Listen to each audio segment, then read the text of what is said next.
Bonjour à toutes et à tous et bienvenue dans ce tutoriel qui est plutôt une présentation qui va vous permettre de découvrir certains outils d'intelligence artificielle dédiés au développement web dans un premier temps, mais au développement dans ses grandes lignes. Je précise que l'intelligence artificielle est arrivée dans le grand public il y a à peu près un peu plus d'un an maintenant avec ChatGPT, mais que si vous n'avez pas encore regardé, faites attention parce que vous êtes déjà en retard. Donc si on regarde un petit peu les différents outils qui vont être à notre disposition, donc là j'ai Microsoft Copilot, qui est basé sur GPT, j'ai Gemini donc de Google, je vais vous montrer également Dora qui est un générateur de sites web. Là, je ne vais pas forcément vous faire une démo complètement détaillée. Et donc, il y a Replit également, qui va vous permettre de coder. Mais on va également regarder au niveau de Visual Studio Code, qui est ici, les différents outils qui vont être GitHub Copilot, qui est déjà intégré ici, mais également une autre extension qui est Amazon, hop là, il est en haut, AWS Toolkit, que je vais pour l'instant désactiver, juste parce que si j'ai GitHub Copilot, je ne vais pas forcément mettre en même temps l'Amazon, enfin l'intelligence artificielle d'Amazon. Donc on va commencer par GitHub Copilot. Donc GitHub Copilot est un outil qui va vous permettre directement dans vos fichiers d'entrée du HTML, du CSS, du PHP, n'importe quel langage directement par l'intermédiaire d'une intelligence artificielle. Donc là, si on regarde un petit peu avec GitHub Copilot, eh bien, vous voyez, ici, il me met un prompt qui me demande de faire quelque chose, de chatter avec lui. Et donc, tout simplement, je vais faire un CTRL-I et je vais lui dire de me générer un formulaire de contact. Donc, génère-moi un formulaire de contact avec les champs en français, géré ensuite par une page traitement mail.php. Donc en faisant ça, il va réfléchir un petit peu et il va me mettre donc un certain nombre de lignes de code. Et donc là, forcément, j'avais pas commencé mon fichier HTML, donc il ne me met que le HTML de ma page. Et donc là, je vais lui demander plutôt une page contenant un formulaire de contact. Donc là, je vais faire abandonner. Ah, autant pour moi. Voilà, je vais la retaper. Généralement une page contenant un formulaire de contact avec les champs hop là, en français, traités par traitement mail.php. Donc là, le fait que je lui ai demandé de faire une page, il me fait toute la structure de la page avec les méta de base. Donc là, il manque un certain nombre de choses. Et donc j'ai bien traitement mail.php dans l'action, j'ai les noms, email et messages qui sont en français. Et donc là, par contre, il va falloir que vous regardiez un petit peu. Donc là, je vais accepter. Il va falloir que vous regardiez un petit peu le code, puisque, bien sûr, il y a quelques pratiques qui ne sont pas forcément les meilleures pratiques, hein. Il y a des balises BR, il manque des méta, comme la méta viewport par exemple. L'input type submit, il vaut mieux une balise button pour être conforme au HTML5. Mais donc globalement, j'ai mon formulaire. Ensuite, tout ce que je pourrais faire éventuellement avec GitHub Copilot, c'est pas uniquement lui demander avec des prompts. Donc là, je pourrais très bien commencer à mettre const carousel égale document point et donc query selector hop, et mettre par exemple, hop là, pardon, dièse carousel. Donc là, j'ai juste écrit une ligne de, qui parle d'un carrousel, et donc vous voyez que il me propose juste après slides, donc carousel query selector all de .slide, puis il me propose prev, puis il va me proposer next, puis il va me proposer un certain nombre de lignes complémentaires, par exemple d'initialiser un index. Il va me proposer également des écouteurs d'événements, et ainsi de suite. Donc là, je vais pouvoir, comme ça, donc là, il me dit, attention, il manque des choses. Je vais avoir next. Et donc, à chaque fois, il va me proposer la suite de mon code pour pouvoir aller plus loin dans la gestion donc de mon code. Bon, après, il va me proposer un certain nombre de choses qui vont être à ajouter, hein. Et là, par exemple, vous voyez, il me propose du CSS. Donc là, bien sûr, je suis sur un fichier JS, donc je n'ai pas forcément besoin d'ajouter du CSS. Ce que je vais pouvoir faire également, dans notre cas ici, je vais par exemple pouvoir créer une classe. Donc en PHP, je vais faire PHP, et je vais dire que c'est une classe. Je vais appeler users model, et donc il me propose toute la classe. Donc il y a un certain nombre de choses comme ça qui sont très pratiques. Vous voyez que là, il me dit que la classe modèle n'existe pas, donc je vais mettre ici la classe modèle, et donc je vais faire de la même façon. Hop, classe modèle. Et donc il me propose, vous voyez, $db qui est utilisé effectivement dans users model. Et donc là, il me propose database. Bien, je vais hop, créer un database.php. Et voilà, classe database.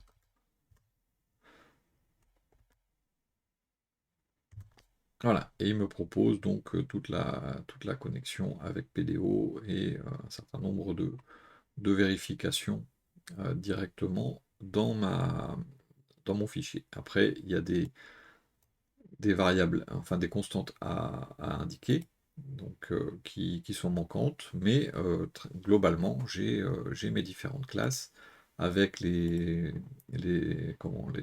héritages éventuels ou autres. Il manque des lignes, mais il faut adapter. Donc sur le principe, voilà le fonctionnement qu'on va avoir pour notre GitHub Copilot. Donc ce que je vais faire, c'est que je vais le désactiver. Hop, il est ici. Je vais activer AWS Toolkit qu'on regardera juste après. Avant ça, donc dans la même veine que GitHub Copilot, on va retrouver sur notre navigateur directement un certain nombre de choses qui peuvent être très pratiques. Par exemple, replit.com. C'est un outil qui va vous permettre, en cliquant sur Create Ripple, de créer des choses dans plein de langages. Et donc, par exemple, si je veux du PHP, voilà, PHP Web Server, bon, il va me le nommer, peu importe. Mais donc, je vais avoir un éditeur directement dans mon navigateur, et cet éditeur va me permettre directement de coder, pardon, les différentes choses qui m'intéressent. Donc sur le principe, c'est très pratique parce que je vais avoir un éditeur type IDE, type VS Code. Alors il y a quelques petits bugs, hein, parce que par exemple il me manque la slash body qui est ici. Mais après, c'est exactement le même principe. C'est-à-dire que là, à l'intérieur de body, je peux éventuellement faire un CTRL I et entrer mon prompt. Donc là, par exemple, génère un formulaire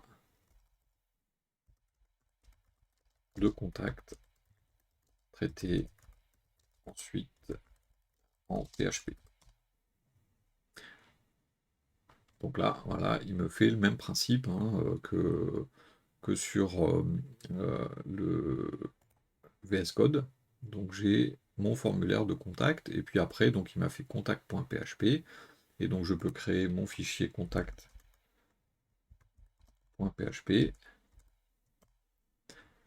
Et ici, dedans, je vais pouvoir lui dire, donc avec CTRL-I, génère le traitement d'index.php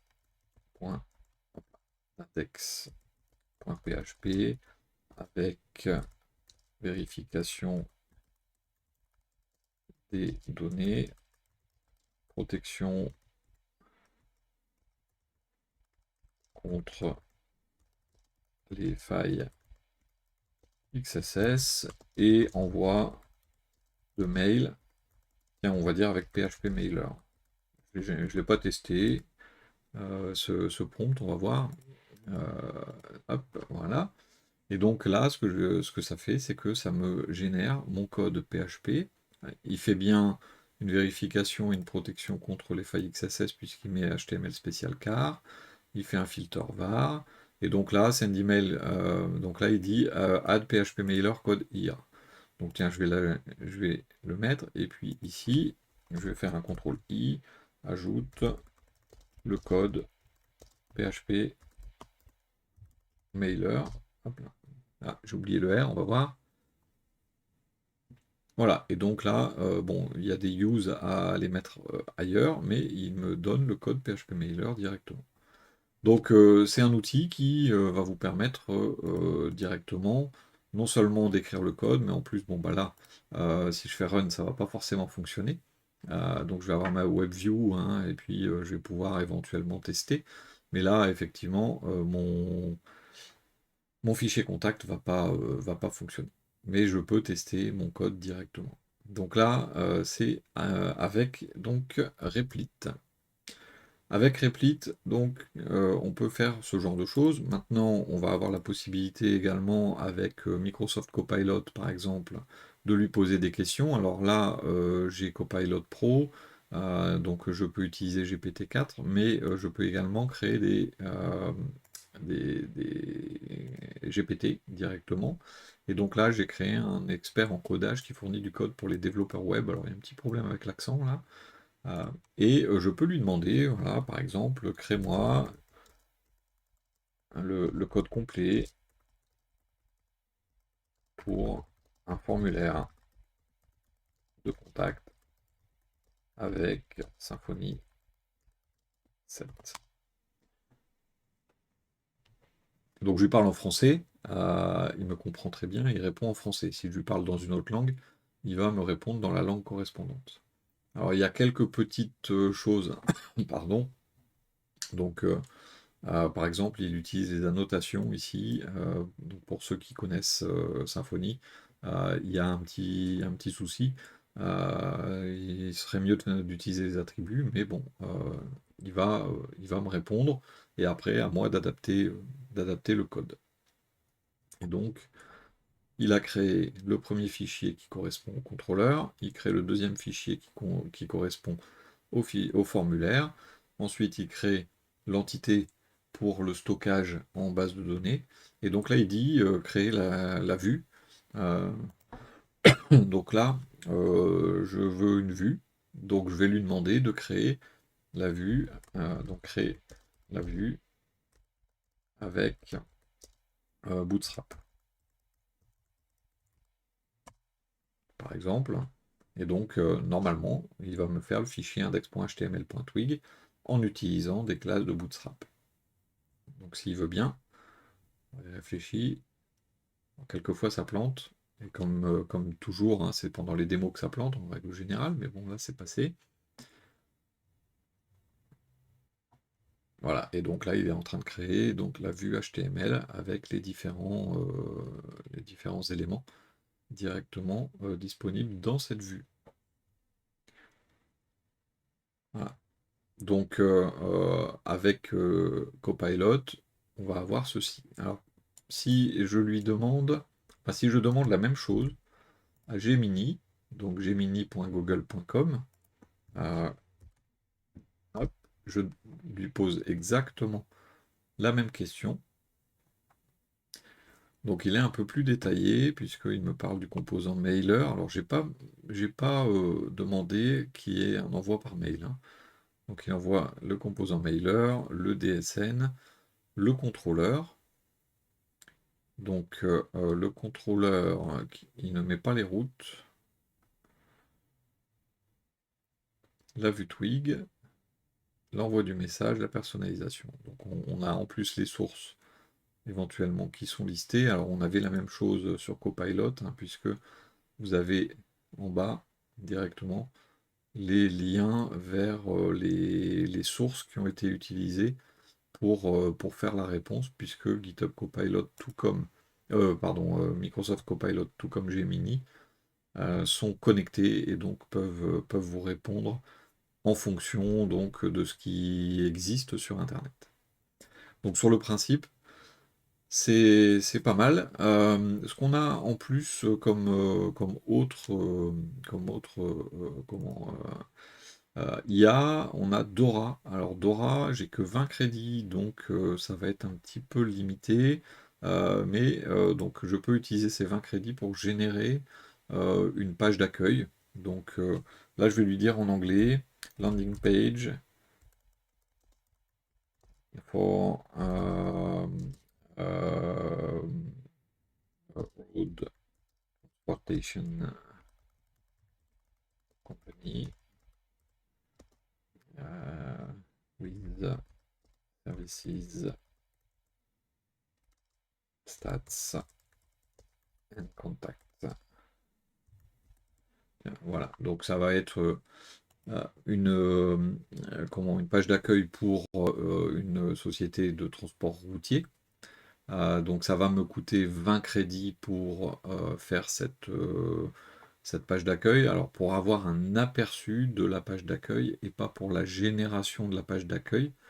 Vous voyez, il y a 20 crédits ici et je vais avoir 4 aperçus. Donc je vais le faire et ça va mettre, donc ils disent une quinzaine de secondes. Je ne vais pas pouvoir générer les vues, mais après c'est comme dans Figma, c'est-à-dire que vous avez la possibilité directement d'accéder au contenu que vous avez généré. Et donc voilà les templates qu'il me propose. Donc on a bien des camions. Je ne vais pas demander de couleur particulière, donc il est parti dans les tons un peu pastel.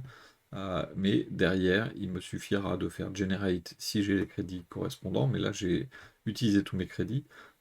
Et donc je vais pouvoir générer la page qui m'intéresse et derrière, même avec le bouton Publish qui est tout en haut à droite, la publier et avoir son code HTML et le code CSS, qui n'est pas forcément ultra parfait, mais ça existe. Donc Dora, si vous voulez le tester, je mets le lien en description. Ensuite, donc AWS Toolkit. AWS Toolkit est le même principe que GitHub Copilot. Donc là, je vais supprimer. Hop. Donc vous voyez qu'il y a toujours GitHub Copilot qui traîne au niveau du chat, mais ça c'est parce que il y a un problème de cache dans VS Code. Hop. Donc je vais fermer les fichiers, je les ai vidés exprès, et donc je vais prendre index. Ah, il ne me l'a pas désactivé. Tac, tac, tac, tac, tac. Ah oui, rechargement requis, autant pour moi, c'est à cause de ce rechargement justement que ça posait problème. Donc, je reviens sur mon fichier index. Donc là, je n'ai pas spécialement de prompt ou quoi que ce soit. Je vais prendre le JS directement pour vous montrer un peu comment ça se passe avec Amazon. Donc AWS, hop, il est Amazon Q, il est là. Donc il y a des options hein, directement Amazon Q Preview, en tout cas c'est une preview pour moi, et il y a AWS, donc qui a un peu plus de services différents. Donc là j'ai le AWS qui est ouvert, donc je vais faire mon const comme tout à l'heure, carousel égale document Et donc là, l'idée, c'est de refaire le même code que tout à l'heure, pour vous montrer que le code n'est pas toujours le même, hein, ce qui est proposé par les IA. Donc là, je vais faire un query selector d'IS-Carousel. Voilà. Et là, donc j'ai la suite qui m'est proposée. Et donc on a, vous voyez, potentiellement un certain nombre d'options qui nous sont proposées. Donc on peut choisir en fonction de ce qui nous intéresse les options qui nous sont proposées derrière. Donc le principe est systématiquement, globalement le même, hein. C'est-à-dire qu'on va avoir des éléments qui vont nous être proposés. Je survole et je choisis la version que je veux accepter. Il me l'a enlevé. Donc j'ai dû appuyer sur la flèche. Alors AWS, il est un petit peu moins réactif parfois, voilà, que GitHub Copilot. Hop, fonction, si on est sur la bonne ligne ou pas, vous voyez, is playing, is over.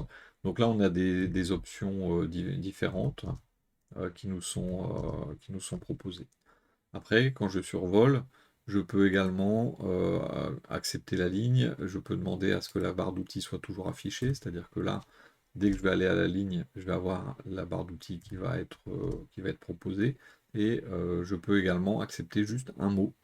Donc CTRL et la flèche vers la droite pour avoir juste le let, puis juste le is resizing éventuellement, donc, et ainsi de suite.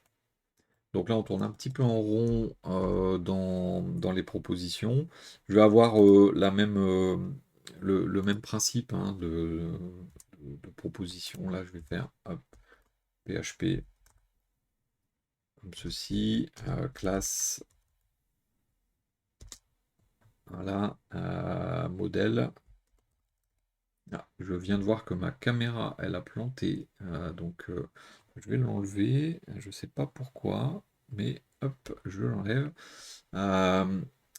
Classe modèle, et donc bah, si je veux aller à la ligne, et voilà, il me propose directement la suite de la même façon. Voilà donc pour Amazon Web Services, c'était le dernier, la dernière proposition que j'avais à vous faire. Malheureusement, donc, je suis figé juste là. Malheureusement, ça passe pas. Donc, je vais revenir là-dessus. Et j'en ai terminé donc avec cette présentation. Je voulais juste passer un petit peu en revue les différents outils d'intelligence artificielle qui sont à notre disposition. N'hésitez pas, si vous avez des questions, à nous rejoindre sur le Discord pour discuter un petit peu intelligence artificielle et leurs avantages et éventuellement leurs inconvénients. Je vous remercie beaucoup pour votre fidélité et je vous dis à bientôt.